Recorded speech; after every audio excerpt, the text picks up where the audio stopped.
patience as we worked out the technical difficulties. And welcome to the celebration of Carol Leamon's life.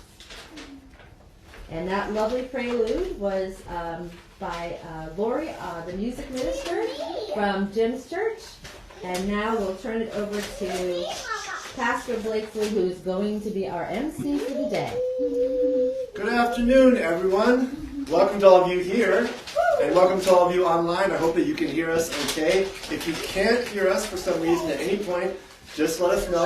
We'll definitely fix that for you. But welcome, one and all. We are here to celebrate Carol Ann Leamon's life. You're going to hear stories and memories from some of the family members who are gathered here today. But we also invite you, if you would like to share a short memory or a short phrase or word that reminds you of Carol, feel free to do that in the chat, and we'll be checking that throughout. And then towards the end of this service of celebration of life, we'll share some of those things that you shared in the chat.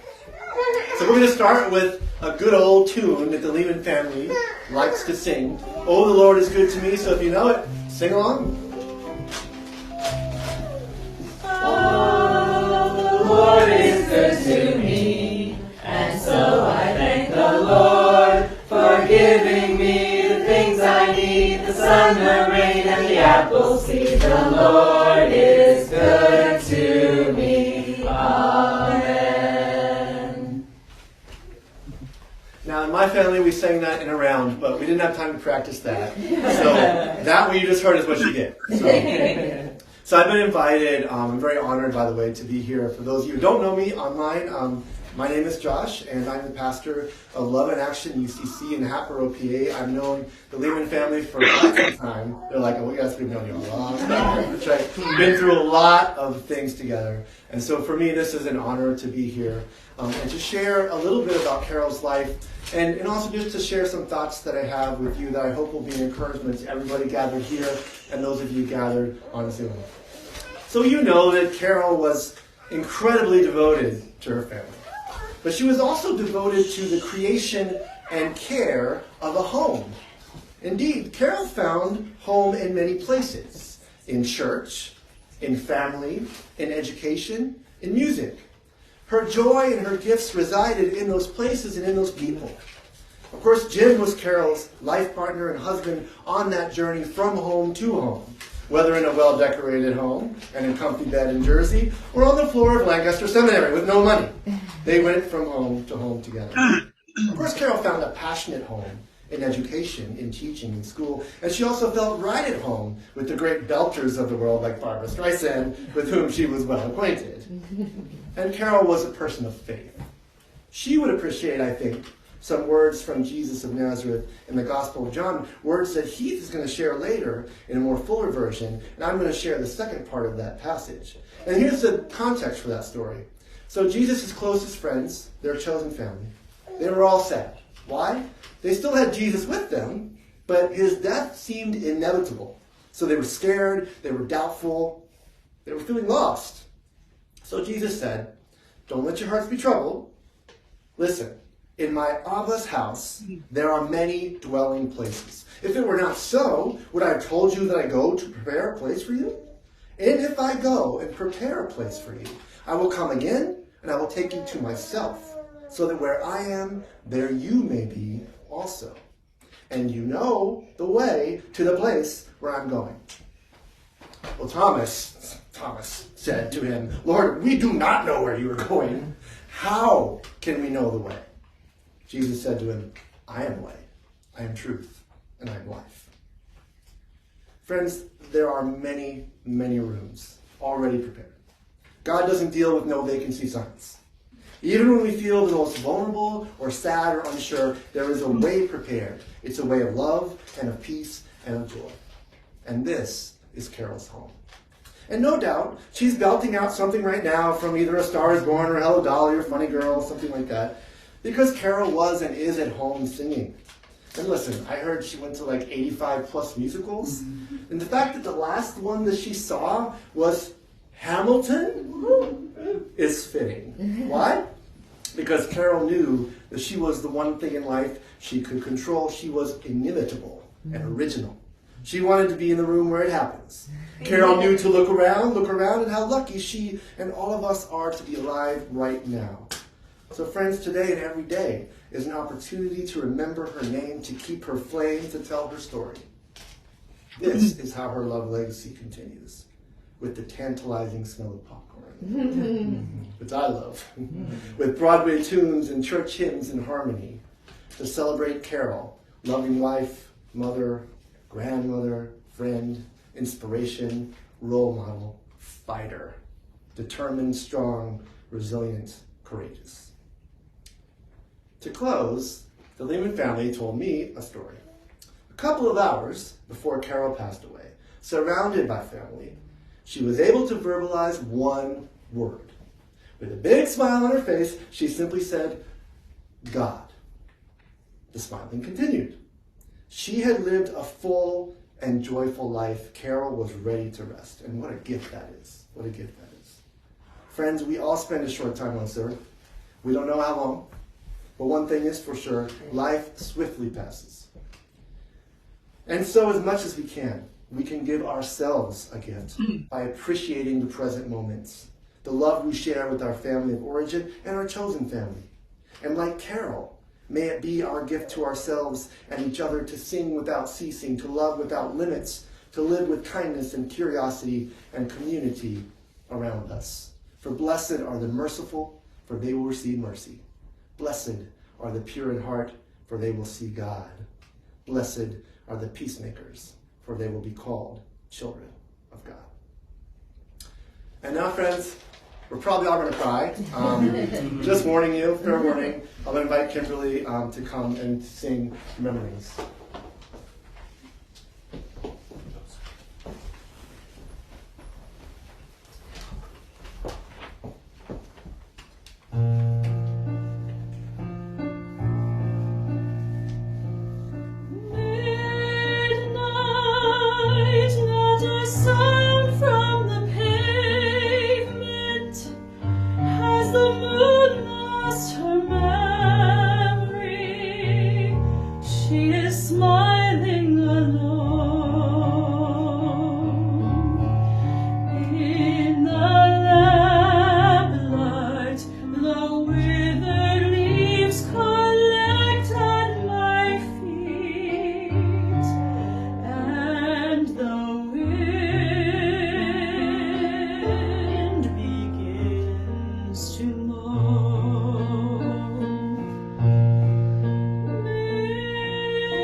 smoky days, the still cold smell of morning, the street lamp dies another midnight over, another day is dawning.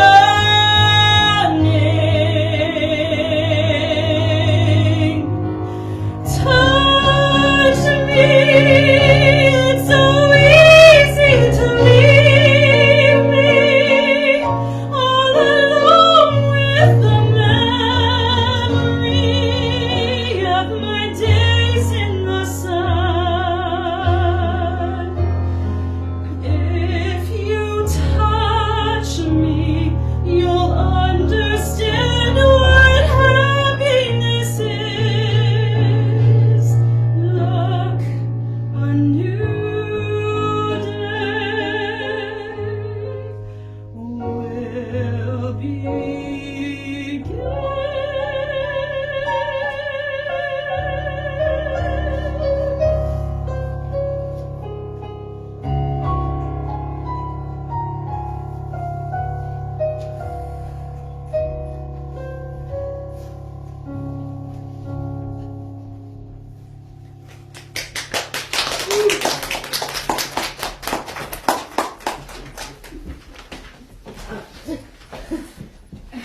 Break out the Kleenexes, everybody. Follow that.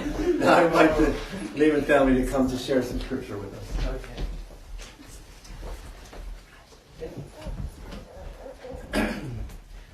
From John 14, let not your hearts be troubled. Believe in God. Believe also in me. I will not leave you desolate. I will come to you. Yet a little while, and the world will see me no more. But you will see me. Because I live, you will live also. In that day you will know that I am in my Father, and you in me, and I in you.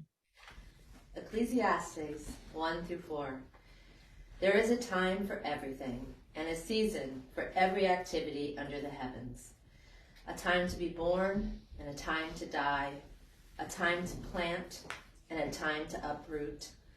A time to kill, and a time to heal. A time to tear down, and a time to build. A time to weep, and a time to laugh. A time to mourn, and a time to dance. And from Psalms 91, verse 4. He will cover you with his feathers, and under his wings you will find refuge. His faithfulness will be your shield and rampart.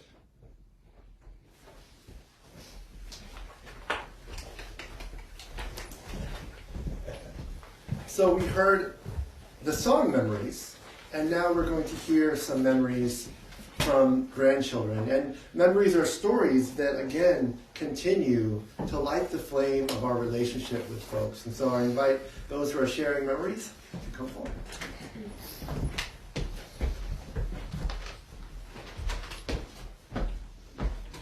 Okay, my name is Jimmy. If you guys all know me.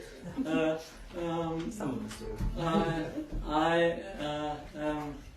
Well, I didn't write this, but I'm my grandmother's nephew. No. Grandson. Sorry. Grandson. And my favorite moment with my grandmother was hanging out with her on spring break. We would go to the park and watch me, and she would watch me bike around the loop trail and go to Sunday school at church when I was younger. And if you guys can't see this, I made this tree on my computer this show. Very nice. Thank you. Nice.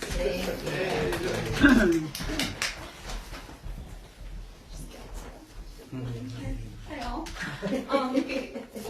There's a quote from Winnie the Pooh. How lucky am I to have something that makes saying goodbye so hard? And and I wrote this. Sorry. Yep. That is just how I think of it, the whole situation now. Just, I'm so lucky to have known her. And yeah, I had to do a speech for one of my classes, and it was an epidectic speech, which if you don't know what that is, you either praise or condemn someone, and I chose to praise my grandma, because what a eulogy is that? That's what that is. Sorry. Oh, this is hard. Sorry. So, I was like trying to figure out the premise of my eulogy, and because it's supposed to be like memories and all this, and then something you learned from the person, and what I've learned is just to have immense amount of gratitude. No matter what you go through, you just gotta be grateful for the small things you have, and our small little family over here. I'm just grateful to have them here with me. So yeah, gratitude. She's an amazing person. Thank you.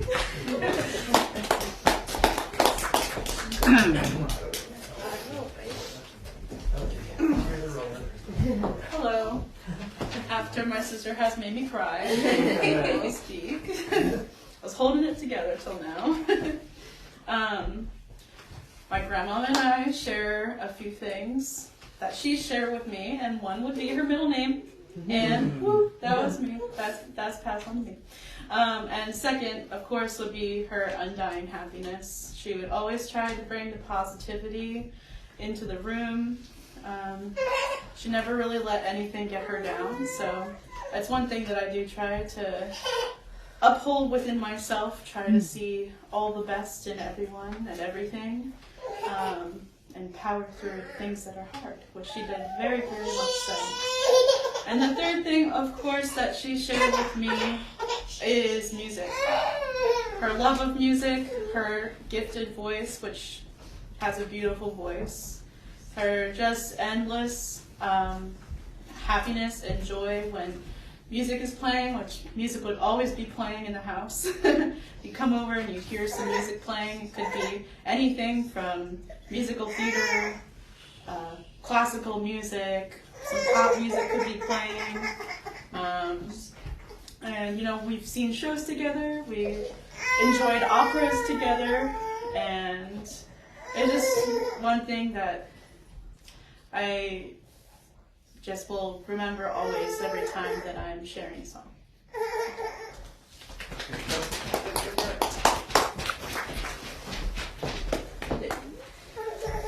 Okay, I wrote mine down, and then I lost it. Has been found. It's been found. Hopefully I can do this in 3 minutes.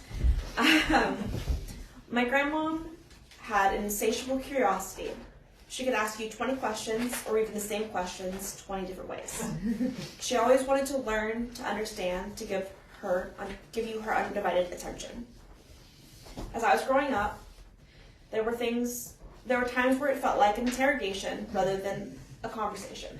It took a long time to realize that she wasn't pestering me or challenging me, but that she wanted to know me. The hyper kid me, the grumpy teen me, the me who is becoming an adult, me as I was, as I am, as I continue to be. She was never judging you, even if you didn't agree or get it. She was asking to be taught so she could teach others. She wanted to know us, to truly see us in every one of us. 20 questions in all. And she did. She saw us, she saw me, and whatever she saw, she loved, unconditionally, in all our human ugliness, our beauty, our differences. She loved and she taught us love, how to live it, teach it, be it, how to accept it. Her love was such a strong foundation for this family. It was selfless, honest, loud, and brave, just like her. Carol Ann Leamon was loving, kind, generous, blunt, brave, resilient, curious, loyal, intelligent, stubborn, and wholly herself. When she swore it was like a sneeze, it could never just be once. All holidays were meant to be celebrated, and therefore everything was meant to be decorated. All movies required popcorn. Our birthday cards had to be read out loud, and if they were from her, they had confetti in them. She would clean the entire beach house on vacation before the cleaning ladies and cleaning people that we had would come. She wouldn't leave without cleaning. No one would eat as slow as she did. She had this incredible sense of humor, a little dry and sarcastic, and a little surprising, but always spot on. She was so badass. She was a caretaker, a mom, a wife, an educator, a woman with a strong, beautiful voice. She had a double hip replacement. She beat breast cancer. She battled it and she won.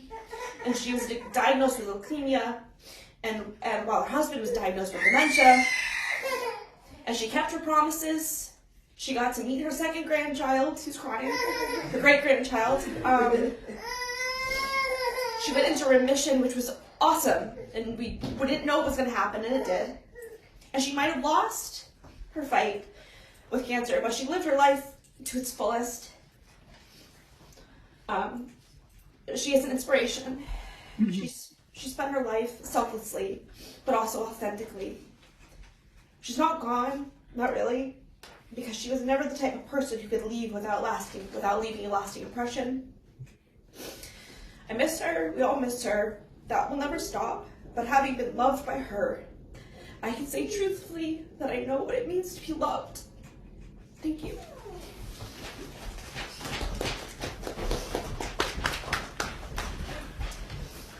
Well said, everybody. Well said.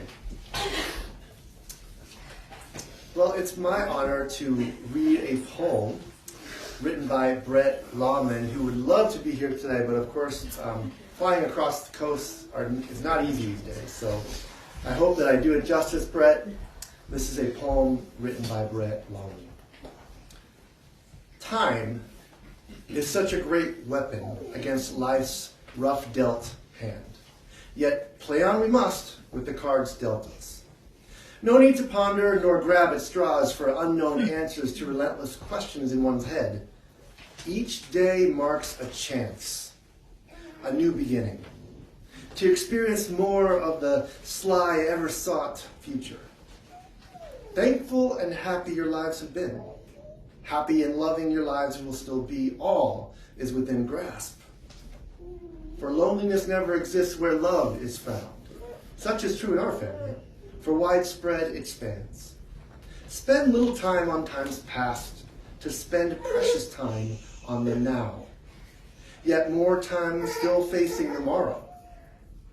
Joyful moments shall fill thy lives from within one's own love for the other. Why, what else is there? And now we're going to sing a hymn, Jesus I Have Promised. If you'd like to join us, feel free to. They haven't memorized. Yeah.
more sharing from Carol's children, family, and friends.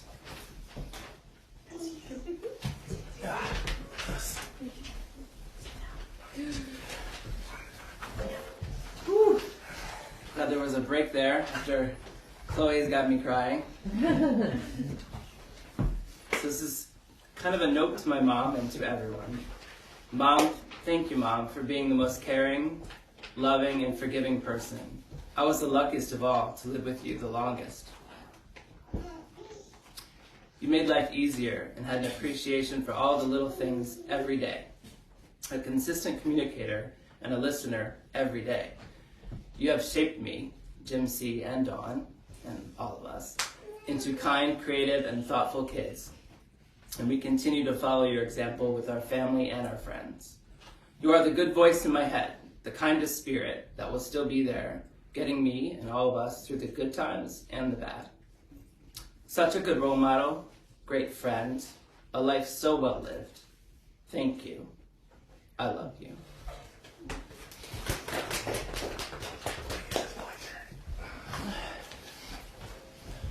That was really very well done, Heath.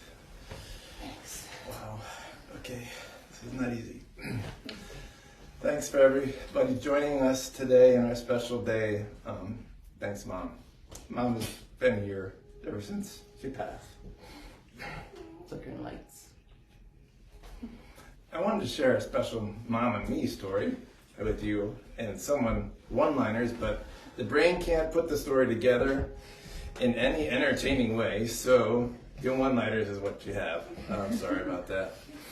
I'll do my best to describe our relationship a little bit. Mom just knows what I need. And this is in the present because Mom is here. Yeah, I could fix stuff in the house, but she taught me how to be persistent and get the work done, even at all hours of the night, as Mom up all the time. The washer and the dishwasher were most recent updated appliances in her house, but she didn't really like them. So I guess I kind of tailed off. She was able to listen to everything I say and understand me. I am spoiled. We all are spoiled. Everybody is spoiled, so to speak, in meeting my mother because she said hi and wanted to know your name, no matter who you are. A warm hug, an infectious smile, a beautiful voice and song that put me to sleep when I couldn't fall asleep when I was a child, and even sometimes sometimes now. Tell Me Why was a song. Twinkle, Twinkle, Little Star are a couple verse songs. She sings in many choirs and shows, and I sing because I loved how Mom sings.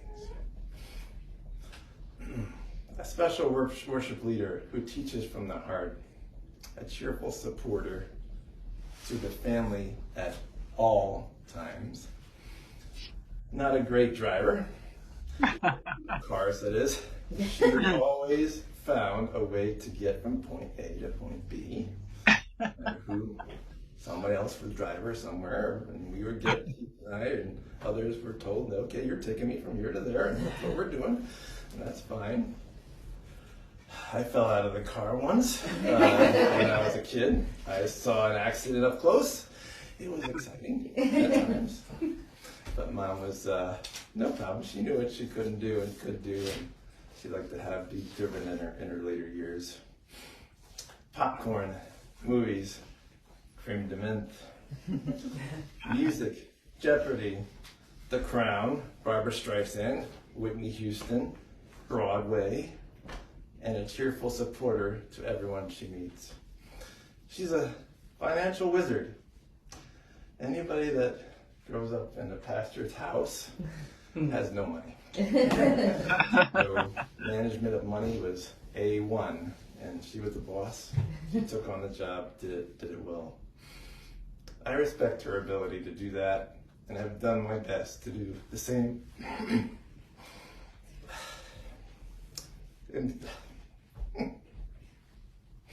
And to give it. Okay. Why am I crying? It's And okay. give it and time in my counting on the Lord to provide. She teaches that without saying it. We lived it and continue to live it. Okay, I cut this much left. How else do people without means get cared for and get through their hardships? How else do they do it without money? She's a mother, grandmother, great-grandmother, totally elated when she is with each one of us. She is my Cub Scout den mother, a soccer mom, one of my youth leaders, and outreach church or house rebuilder person, and my homework helper many times. She knows how to have fun. She laughs a lot. Remembers the dancing cake and all the decorations for everyone's birthday.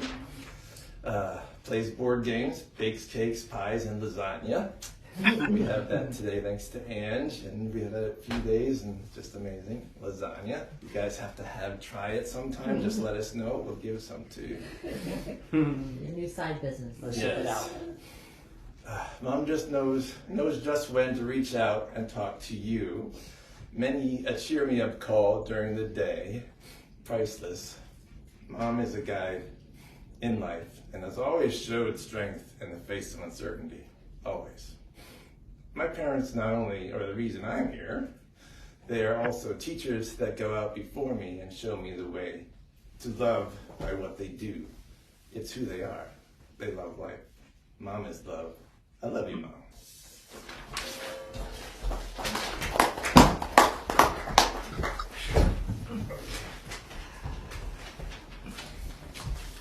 Okay, well, that was a lot.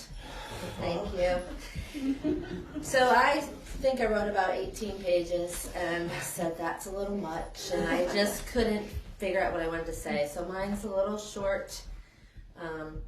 Two things I want to mention. If you noticed, we're all wearing bright colors, and that's in honor of Mom and her love of color. And that's her shirt. And this is her shirt.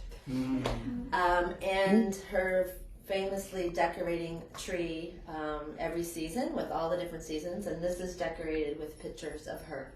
You can't see it. So to say that I'm feeling sad sounds a bit shallow.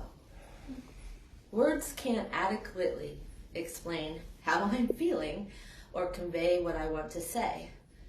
And I'm a writer. Mom, you always let me know you cared about me, believed in me, and were there for me, no matter what. Growing up with that kind of love and support made such a difference in my life. It made me who I am today. It was a great privilege to be your daughter, and I am grieving for the amazing relationship I had with you. It would be impossible to bear this loss if I thought you were no longer here. I feel your presence and know that you are with me every day, reminding me to take care of myself, listening intently when I tell you about my day, discussing with you the latest movie or TV show. You are my role model, my inspiration, my North Star, my friend. I love you so much. Thank you for loving me.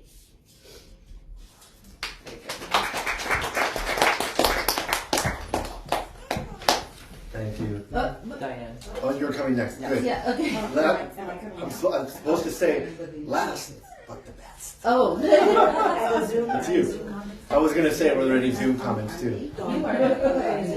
Oh, let's check the comments. We were gonna check see if there's comments any. first. That's what we were gonna So sorry. Let me check the chat. We have one chat comment I would love to share. So, on any manual of how to be a pastor's spouse should be a picture of Carol. She was the consummate pastor's wife. Always supportive of Jim, always working for the church, singing in the choir, helping out wherever needed, and yet a person in herself with her own life. We all loved Carol and considered her a friend. Marge Royal is the one who put this in from the First Congregational Church in Verona. Thank you, Marge. All right, that is our comment. So you are up. I hope the spinning isn't a little much. Introduce her. Back up there. Come on, Josh. You're good. We need a stand. We're working on this. We need a stand. You're standing. No, need a to stand. All right, you can Okay. introduce yourself. Oh. That's fine. What are you doing? Hey, try to make sense. Just leave it. Sit down. Okay. I'm Diane, and of course I'm Carol's sister-in-law, but we became sisters pretty fast. I'm the only one here that knows her when she was in school. And I was a junior in high school when I met Carol. And she came in the summer because Jim and Carol didn't want to be alone for that summer, so they told Lil Fib that she had a job. And she didn't, but we certainly did a lot of jobs, okay? And we did find out that we definitely do not want to be makers of draperies because we had to do a 2-hole side wall with draperies. And of course the lady said, "You know how to do draperies?" "Sure," we said. And we went home right away and got a book and began to read, and we did the draperies. So that was the story of that.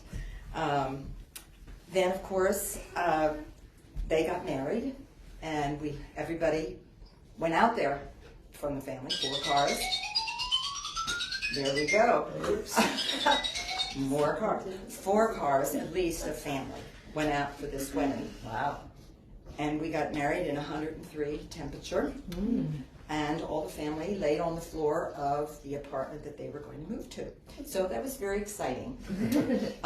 All the men folk, of course, had the In St. Louis. yes, in St. Louis on the floor, and all the men folk were the ones that had to lay in front of the fan. So the rest of us just sort of sweated along. And then we, of course, got to know Carol right away when I was there. We sort of became like sisters. And that's what Carol said to me one day. She said, "You're my sister, and I'm your sister because we never had sisters. I had a brother, and that was it. And she was an only child, so we became sisters." She immediately said to me, "Stop trying to be like your brother." I said, "Okay." And she gave me a worry wart. I don't know if you've ever seen a worry wart. I never did either. Just a little thing. It's got 2 little eyes, and it looks very, very worried. And she said, "Just let that do that, and you quit worrying, okay?" So after she got married, we went. They went to Gettysburg in the summer. It was a church camp and an orphanage, and we were there.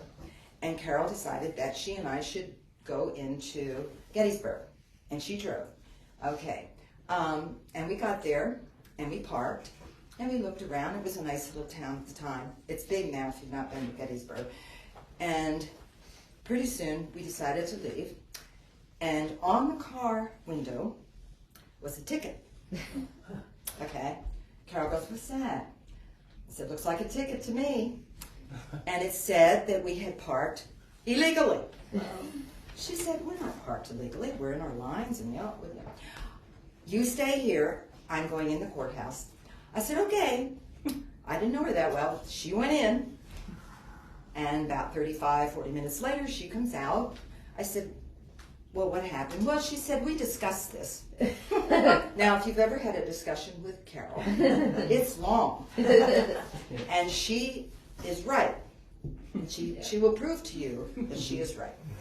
Okay, so I wasn't in there, but I know because she said, "Well, they all decided, and I decided with them that I did not deserve the ticket." First of all, they didn't have any signs, and what you had to do there was you had to back up to park in the square at Gettysburg. And she told him right out. She said, "I couldn't back in there anyway. I don't know how to back the car in." So it worked out, and away we went. So she just was that way. I discovered that she loves movies very well. And right near my house where my parents lived was a drive-in movie theater. And so, of course, we went all the time. And they had marathons. I don't think they have marathons anymore. But they started when it was dark, and they went to when it gets morning. When the light comes out, when dawn comes, it's over. And we managed to make it almost through all those movies. They weren't the best movies. I think the closer it got to 3 or 4 in the morning, they were probably D movies or I don't know what. But we had managed to make enough popcorn with the butter and eat that all through the movies. It was really interesting.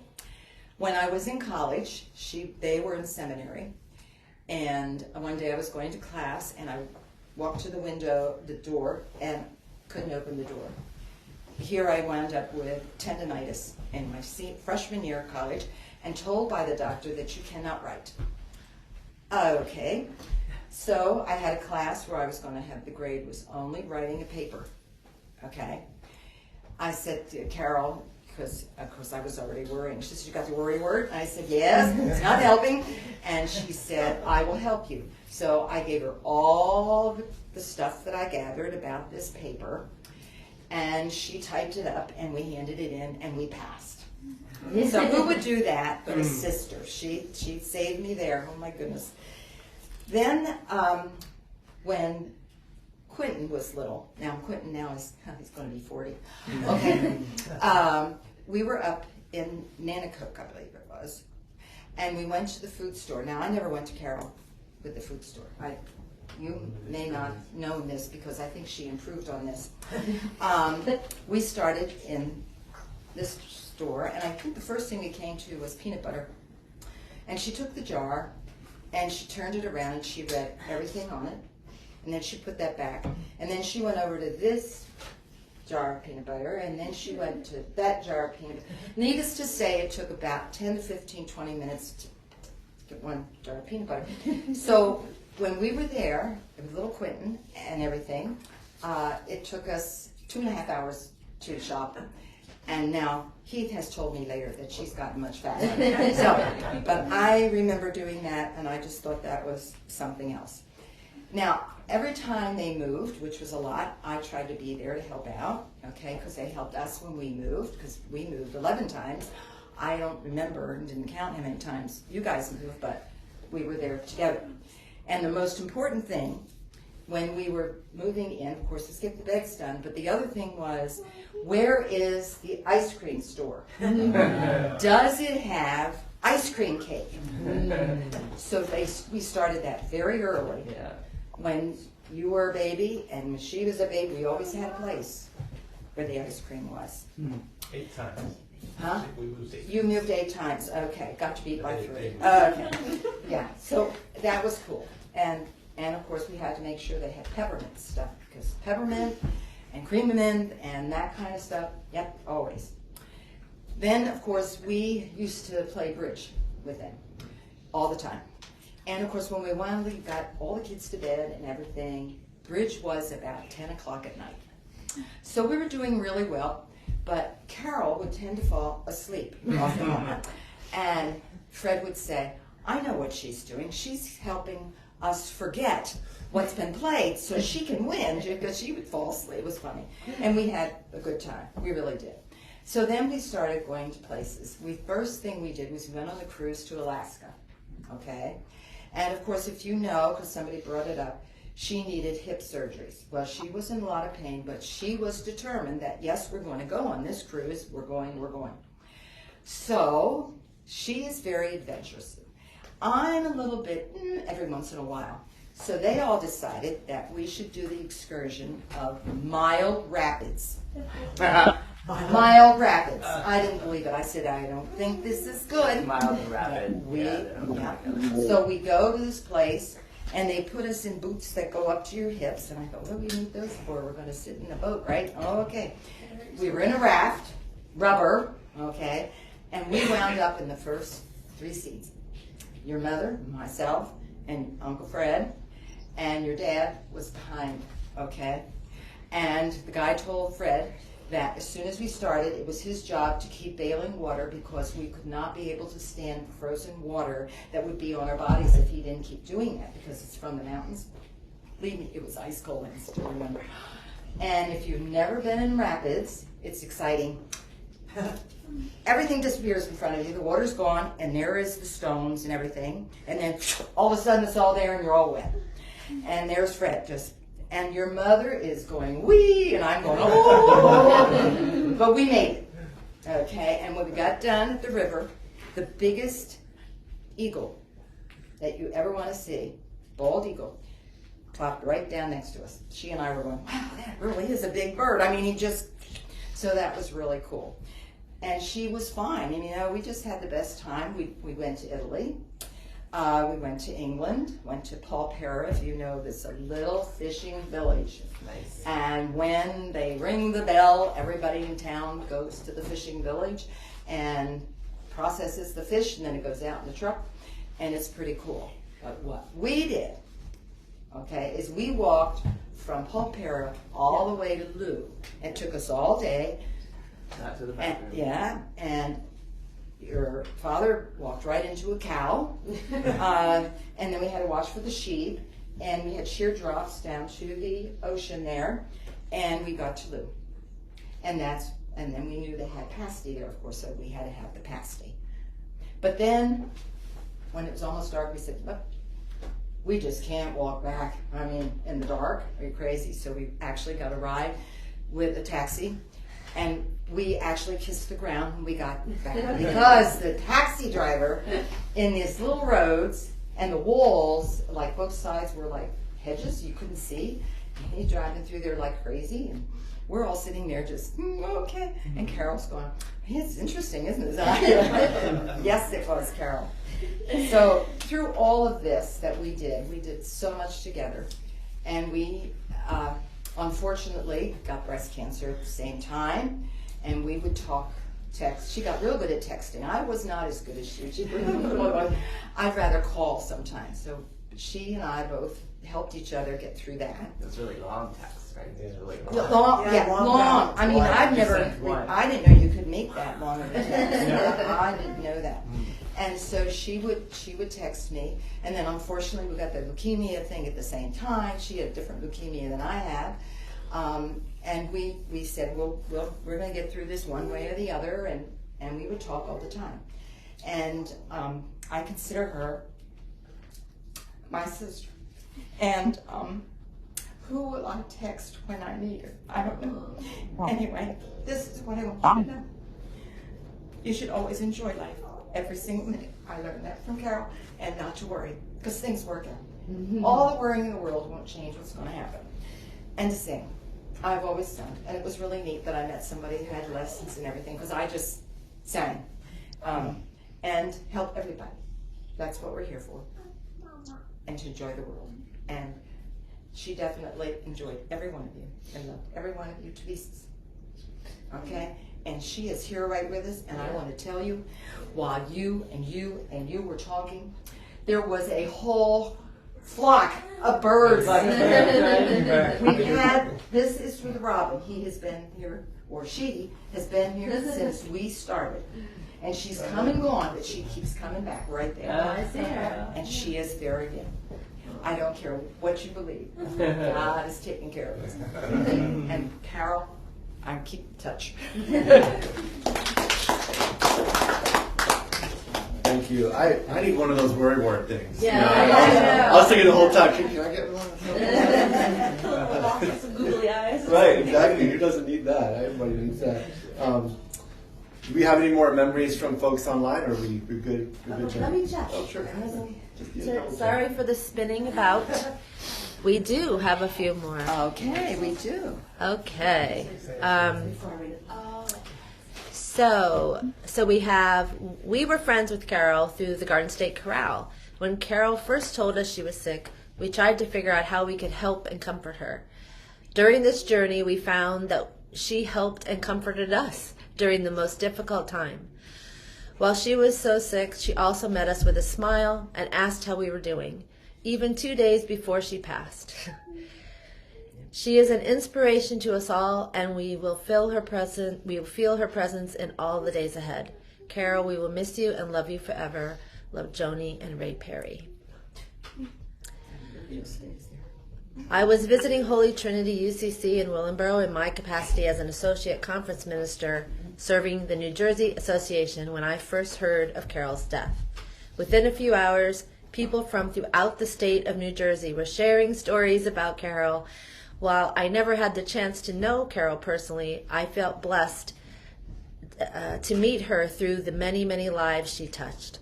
Her ministry of love, compassion, inclusion, and music strengthened the United Church of Christ and paved the way for future generations. We are grateful for the ways Carol changed lives throughout our denomination. Wow. I think I got them all. Thank you very much. Wow. Okay. That's great. Spinning around. Sorry again. Thank you. Now I'm going to invite Patty to come and to share a memory and a poem. I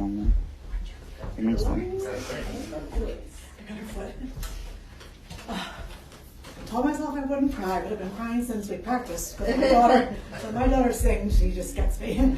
I'll be quick because everything everybody said was deep in my heart.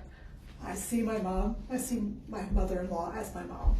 I love my mom to death. I love you, Mom. I know you're watching. But Carol took me on as not a daughter-in-law, but a daughter.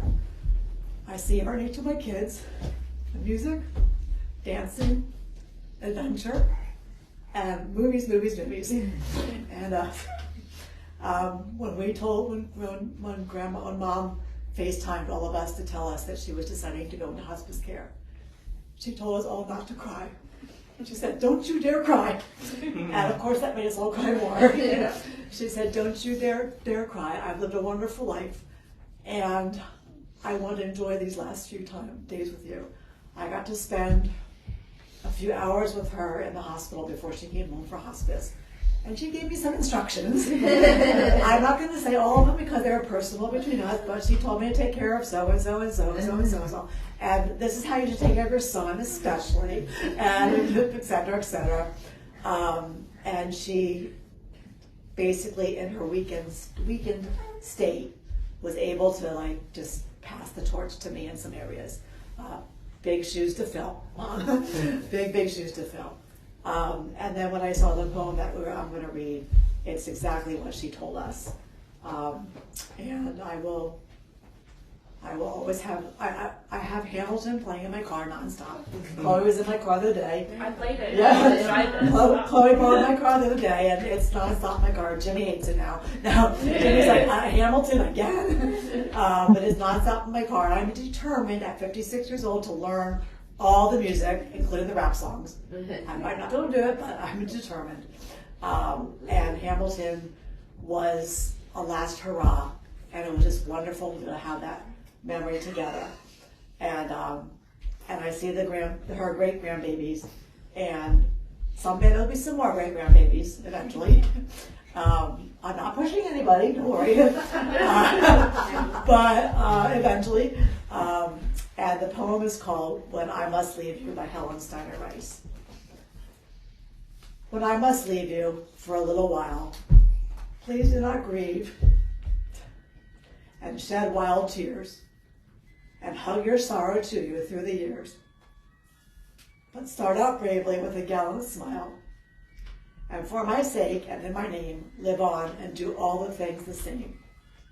Feed not your loneliness on empty days, but fill each waking hour in useful ways.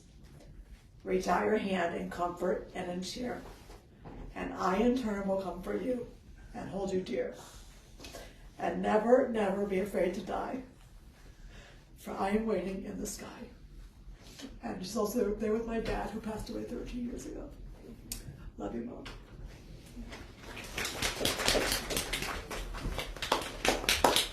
Thanks, Patty. Friends, as we close this time together, I invite you, those of you online and all of you gathered here, whatever your tradition is, whether you are a religious person or have a faith tradition or whether you don't, I invite you to be in the same spirit as we pray together. Let's be in a spirit of prayer together. Great Creator who loves us, we thank you so much for these stories, for this family, for Carol. We thank you for her songs, for her smile, for her love, for her stubbornness, for her personality, for the long hours in the grocery store, for buttered popcorn and movies and Broadway. We thank you for a life well lived and fully lived. And we thank you. It is just a moment of gratefulness to hear these stories and to know that Carol was ready and now is at peace. We thank you that there was always a room prepared, always a way prepared for her, and that she is in her new home and she's singing 24/7. And there is popcorn to the nines. Not caramel corn, though. That's not real popcorn. God, we thank you so much for the gift of love in family and for the stories that bind us together like a quilt through so many generations of people. And we are blessed by your love, by your mercy, and your kindness. We thank you for Carol's life, and we pray that her love will continue on in this family. Amen. Amen. Friends, I leave you with this. May we clothe ourselves with compassion, kindness, humility, meekness, and patience. Above all, may we clothe ourselves with love, which binds everything together in perfect harmony. And then, may the peace of love rule in our hearts, because this is what truly makes us one. And may we, like Carol, be thankful and live life and not be worrywarts. May we let the word of love live in us richly. May we mentor and teach and be curious about each other. And with gratitude in our hearts, may we appreciate life's moments with songs and poems and dances and whitewater rafting and hugs and popcorn and God smiles. Amen and amen. This service has ended. Go in God's peace.